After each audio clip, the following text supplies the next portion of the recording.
ಸ್ನೇಹಿತರೆ, ಹೈಪೋಥೈರಾಯ್ಡಿಸಮ್ ಅಂದ್ರೇನು? So thyroid ಸಮಸ್ಯೆ ಅಂದ್ರೇನು? ಥೈರಾಯ್ಡ್ ಭಾಳಷ್ಟು ಚಿಕ್ಕ ವಯಸ್ಸಿನ ಹೆಣ್ಮಕ್ಳಿಗೆ ಥೈರಾಯ್ಡ್ ಸಮಸ್ಯೆ ಬರುತ್ತೆ. ಹೆಣ್ಮಕ್ಳಲ್ಲಿ ಜಾಸ್ತಿ ನಾವು ಈ ಥೈರಾಯ್ಡ್ ಸಮಸ್ಯೆನ ನೋಡ್ತೇವೆ. ಸೊ ಥೈರಾಯ್ಡ್ಗೆ ಟ್ರೀಟ್ಮೆಂಟ್ ಇದೆ ಆಯಿತಾ, ಗಾಬರಿ ಪಡೋ ಅವಶ್ಯಕತೆ ಇಲ್ಲ. ಸೊ ನಿಮಗೇನಾದರೂ ತುಂಬ ಸುಸ್ತಾಗೋದು ಆಯಿತಾ, ತುಂಬ ಜಾಸ್ತಿ ನಿದ್ದೆ ಬರೋದು, ಸ್ವಲ್ಪ ಊಟ ಮಾಡಿದ್ರೂ ಜಾಸ್ತಿ ವೆಯ್ಟ್ ಗೇನ್ ಮಾಡೋದು, ತುಂಬ ದಪ್ಪ ಆಗೋದು, ಮಾನಸಿಕ ಖಿನ್ನತೆ, ಏನೂ ಕೆಲಸ ಮಾಡೋದಕ್ಕೆ ಬೇಜಾರಾಗೋದು, ಸುಸ್ತಾಗೋದು, ಇದೆಲ್ಲ ಇದ್ದರೆ ಥೈರಾಯ್ಡ್ ಟೆಸ್ಟ್ ಮಾಡೋದು ಒಳ್ಳೆಯದು ಆ್ಯಕ್ಚುಲಿ. ಸೊ ನಾವು ಥೈರಾಯ್ಡ್ ಟೆಸ್ಟ್ನ ಖಾಲಿ ಹೊಟ್ಟೆಯಲ್ಲಿ ಯೂಶಲಿ ಮಾಡ್ತೇವೆ. TSH, FT3, FT4 ಈ 3 ಟೆಸ್ಟ್ನ ಮಾಡ್ತೇವೆ. ಸೊ TSH ಯೂಶಲಿ 10 ಮೇಲಿದ್ದರೆ ನಾವು ಅದನ್ನು ಥೈರಾಯ್ಡ್ ಹೈಪೋಥೈರಾಯ್ಡ್ ಅಂತ ಕರಿತೇವೆ.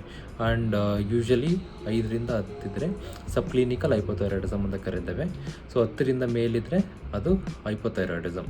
ಅದಕ್ಕೆ 10ರಿಂದ ಮೇಲಿದ್ದರೆ ಯೂಶಲಿ ನಾವು ಟ್ರೀಟ್ಮೆಂಟ್ನ ಡೈರೆಕ್ಟಾಗಿ ಸ್ಟಾರ್ಟ್ ಮಾಡ್ತೇವೆ. ಥೈರಾಕ್ಸಿನ್ನ tablet based on body weight ನಾವು ಕೊಡಬೇಕಾಗುತ್ತೆ. ಸೊ ಸಪೋಸು 5ರಿಂದ 10 ಇದ್ದರೆ ಯೂಶಲಿ ನಾವು ಟ್ಯಾಬ್ಲೆಟ್ನ ಸ್ಟಾರ್ಟ್ ಮಾಡಲ್ಲ. ಸೊ ಫಸ್ಟ್ ಏನಾದರೂ ಸಿಮ್ಟಮ್ಸ್ ಇದ್ದರೆ ಸ್ಟಾರ್ಟ್ ಮಾಡ್ತೇವೆ, ಇಲ್ಲ ಒಂದು TPO ಆ್ಯಂಟಿಬಾಡೀಸ್ ಅಂತ ಒಂದು ಬ್ಲಡ್ ಟೆಸ್ಟ್ ಎಕ್ಸ್ಟ್ರಾ ಕಳಿಸ್ತೇವೆ.